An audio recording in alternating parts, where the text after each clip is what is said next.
All right, fair ladies, fellow gentlemen, my name is Erik Voorhees, lover of liberty, founder of ShapeShift. Some call me a crypto OG. My girlfriend likes to call me the oldest man in crypto. And from time to time, I'm known for hunting down pudgy, curly-haired scammers that over-index on acronyms, amphetamines, and abundant donations to Washington.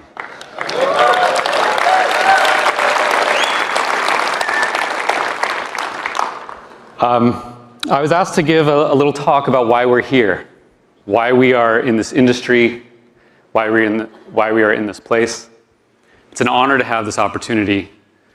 But first I want to gather a little bit of information about you, the audience, and I'll pretend that I can see many of you with these lights on me. Raise your hand if you are here for the free coffee. Oh, someone's lying. Raise your hand if you're here for the Lambos. Unfortunately, you probably won't be getting those this year, but hold on. Raise your hand if you're here because you love banks. No hands. Raise your hand if you're here to get your eyeballs scanned by WorldCoin. Raise your hand if you're here to celebrate KYC or other forms of wholesale spying on innocent people. All right. Raise your hand if you're here for a rebellion. All right, there's some hands. That's why I'm here. I'm here for a rebellion. Peaceful, for sure, but no less revolutionary. And as I was working on this speech, I realized that the theme was going to match the name of the event, Permissionless. I love this name. It's one of the best words that captures the essence of our industry. It is radical, it is rebellious, it's non-compliant, it's American. And as the oldest man in crypto, let me remind you that this all began about 15 years ago with the invention of Bitcoin. And why was that moment in time important? Why did it matter back then? Why was Bitcoin interesting? It was interesting because it was permissionless. Bitcoin invented permissionless money. And with the invention of smart contracts on Ethereum a few years later, we had all the tools we needed to build an entirely permissionless financial system. This attribute is revolutionary. And this attribute, more than any other, is the essence of crypto. The attribute is imbued in all good projects in this space. And if something is not permissionless, we should consider it, at best, as a stepping stone to that which is. But isn't it interesting that being permissionless has been so novel and so difficult to achieve? Isn't it interesting that in the realm of money, before crypto, all movement of funds required someone's permission? You may say that cash is permissionless, but not if you're sending it across any distance. Try moving $10,000 across a border, and you will be swiftly reminded of the permissions that are imposed on you. No, cash is not even permissionless, and for all its virtues, it is receding from society. So thank God that a permissionless form of digital money was invented, because it happened just in time. But why does this all matter in the first place? Consider that essentially all action in the economic sphere requires money. And in a world where most people struggle to put food on the table, the economic sphere is literally the arbiter of life or death for billions. Most people don't have the luxury of working toward their passion. They work, they toil, they transact because they need to live.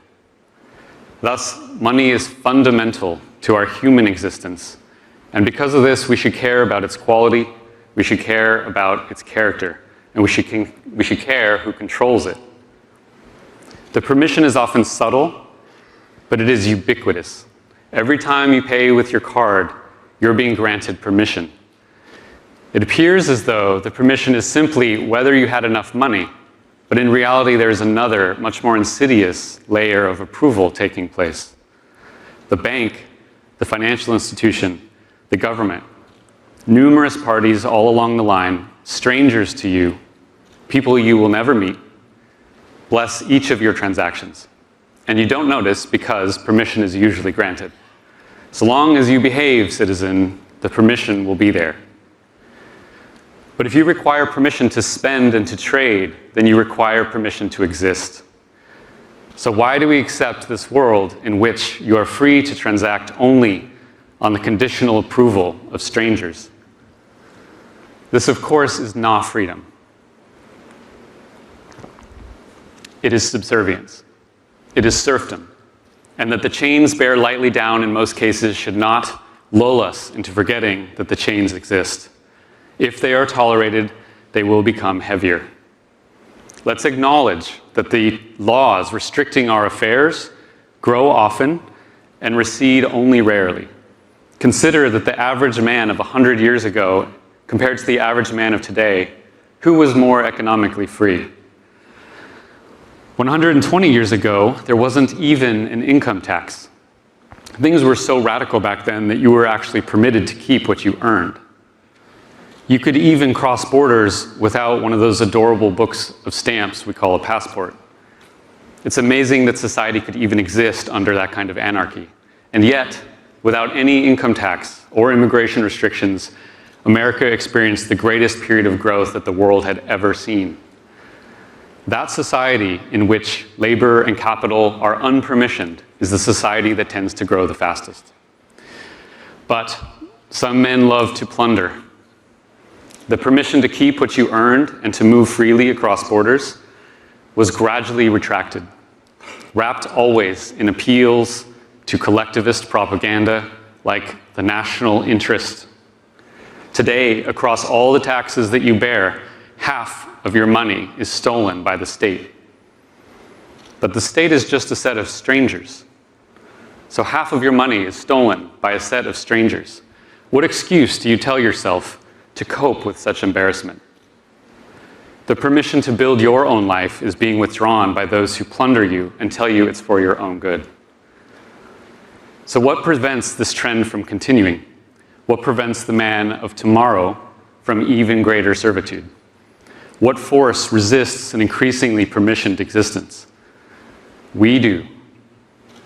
We do. You may not realize it, but what we are building is the economic defense of modern society against plunder and restriction by the state.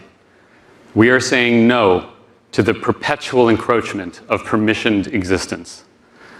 It is not the political process, the political circus, that saves us from this phenomenon, for that is the very process which caused it. No.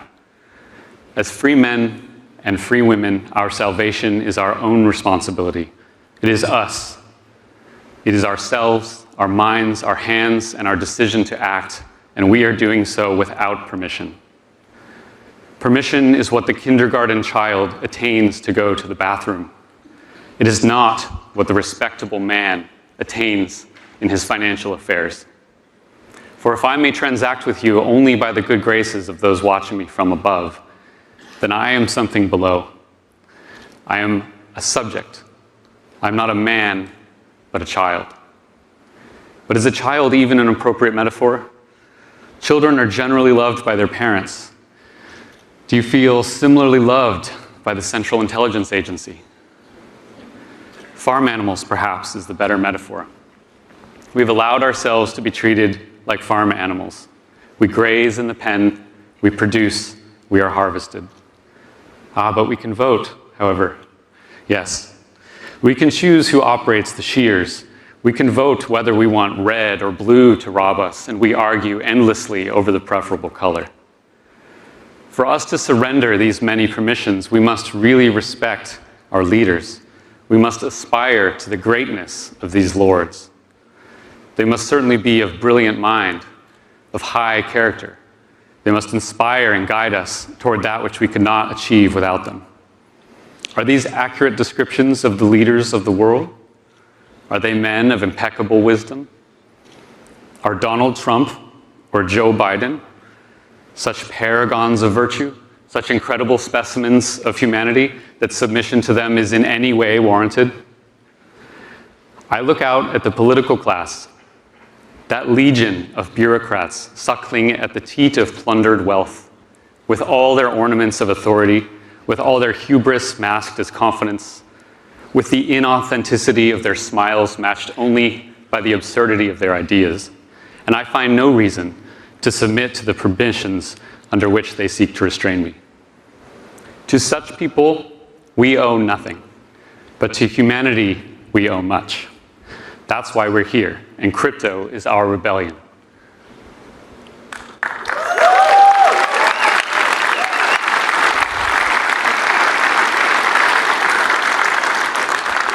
Crypto is our rebellion. It is a rebellion against a system that is unworthy of its authority. It's our rebellion against coercion and servitude. It is our rebellion against the economically ignorant, the endlessly imperious, and the ethically impotent. Crypto is our rebellion against permission, and it is no less than a noble reclamation of dignity and grace as free and sovereign individuals in the service of peaceful civilization. That is why we are here. For the truth is that we don't require permission to build great things from those petty tyrants who build nothing. And this was the very principle on which America was founded. The permission of the state is a facade, a ruse tolerated only by those afflicted with Stockholm Syndrome. It is a curtain placed upon our eyes, effective only because we have been too weak, too afraid, too helpless, too distracted, and often too comfortable to see beyond the shroud. Many of us in this industry have seen beyond that shroud. We've seen that Washington is no more necessary for good society today than King George and the English Parliament was 250 years ago. Crypto is a technology of individual freedom and a declaration of financial independence. Crypto is the freedom to act out our own economic interests as free men and free women in a just society. To trade, to exchange, to deal, to build, to barter. We should be optimistic. For what a time to be alive at the dawn of such peaceful revolution, where any two people on earth can trade value without permission. Does that scare you? Or does that thrill you? And yet hubris affects all people. Are we sure that we are not suffering from it? As good skeptics, we should be skeptical, first and foremost, of ourselves and our own assumptions. The question we should always ask ourselves, are we agents of good or of chaos, and how would we know? Are we merely rebellious adolescents, enabling a chaotic world without permission? Are we no more than subversive degenerates, petulant teenagers who, too immature and naive to see the value of order, lash out at its very existence? How can we so irreverently condemn the necessity of compliance, the virtue of permission, the many resplendent wonders of central administration? Do we not care about society? If we have our way, won't bad actors thrive and society degenerate? These are the strongest allegations against us, and yet they are easily defeated. They are defeated upon the recognition that what we seek is not actually freedom from permission and rules per se, but simply a preference for rules which are objective and transparent, rather than the status quo of rules which are subjective and opaque. We like to say that code is law, but that's a misnomer. Code is better than law. And we are highlighting for the world to see the fundamental difference between law based on men and law based on math. Compare a redundantly audited and formally verified smart contract to any embarrassing mess of congressional legislation. Which is more scientifically sound? Which is actually a better demonstration of order? One is a matter of engineering, the other is a matter of electioneering. Compare a smart contract in which every variable is mathematically defined to the Securities Act of 1933, which has $1,000 an hour lawyers arguing over the degree to which cartoon pictures of bored apes are comparable to Florida orange groves. The absurdity of most financial regulation is plain, and we shouldn't tolerate it. But all of us should desire orderly, objective, transparent markets.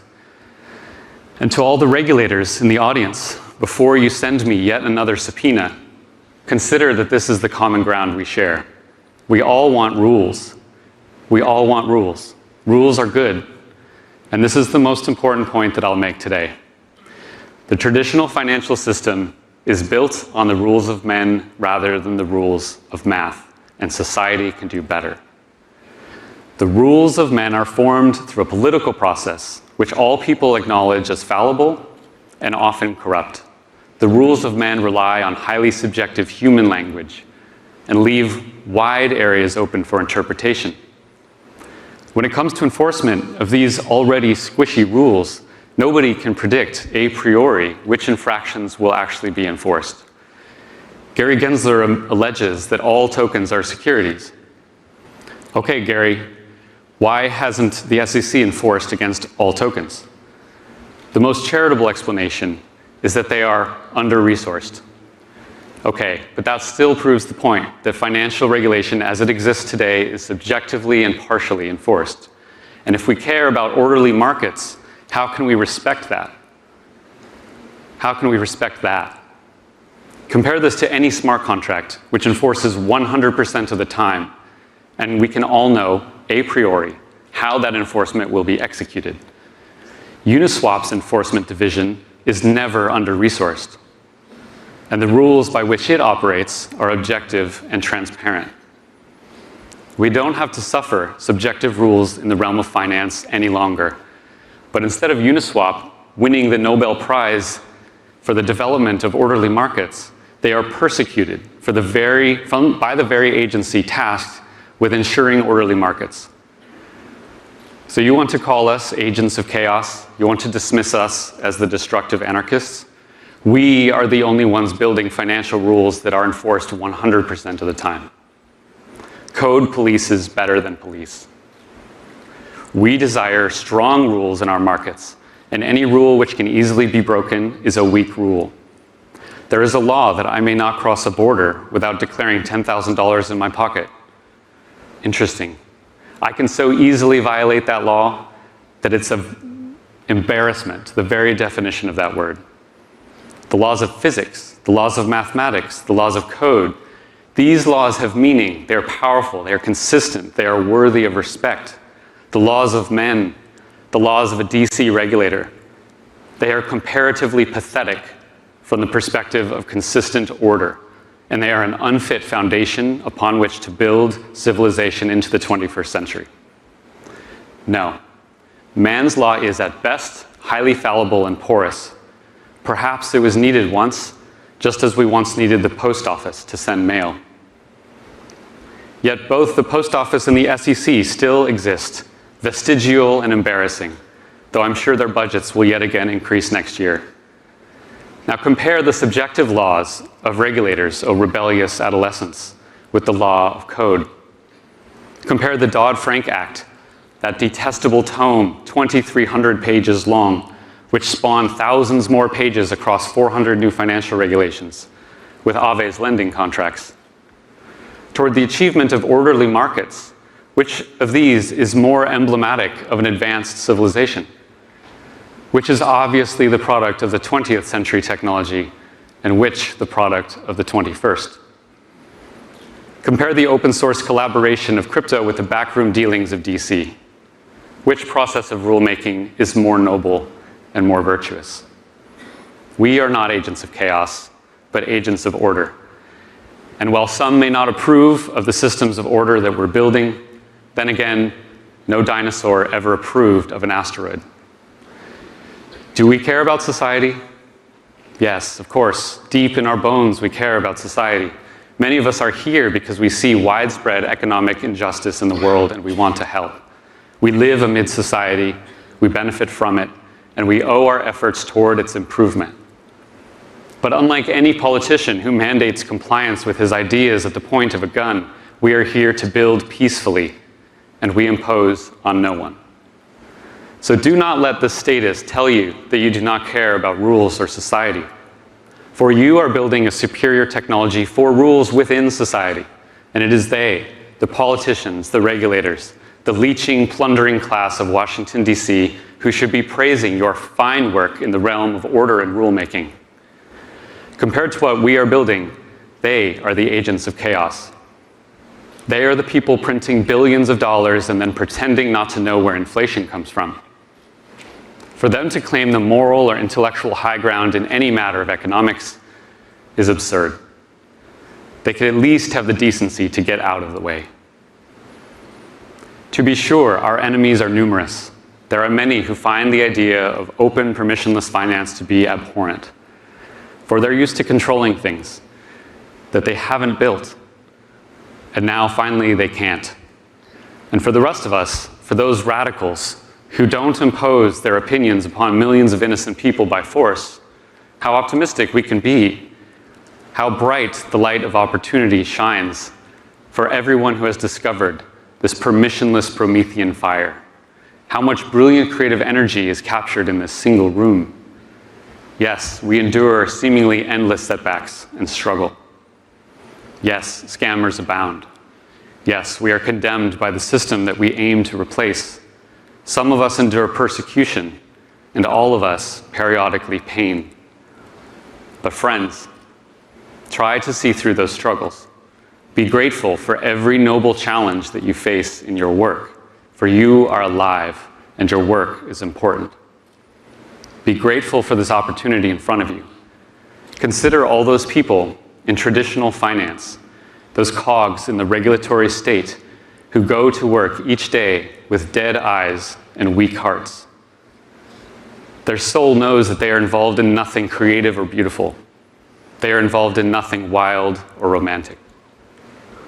But many of you are, so embrace it and cherish it and build upon it. Wild and romantic. These words still define the heart of crypto. And in a world of bureaucratic, soul-crushing absurdity, where society seems to be eating itself, grinding to dust all those who dare stand as individuals against an arcane apparatus, this wild and romantic heart of crypto still beats block by block with unrelenting ambition. Stand tall and remember that you are neither slave nor serf. In America, the common man is the noble. So act like it. Be men and women of vitality, integrity, and of proud disposition. Be the pioneering industrialist and reflect the nobility of that role. Build with intention and see through every form of lowly interference, especially if it comes wearing flags and demanding tribute. Any regulator can submit a pull request. That they don't is telling. The traditional intralegal financial territory was lost long ago to the political circus.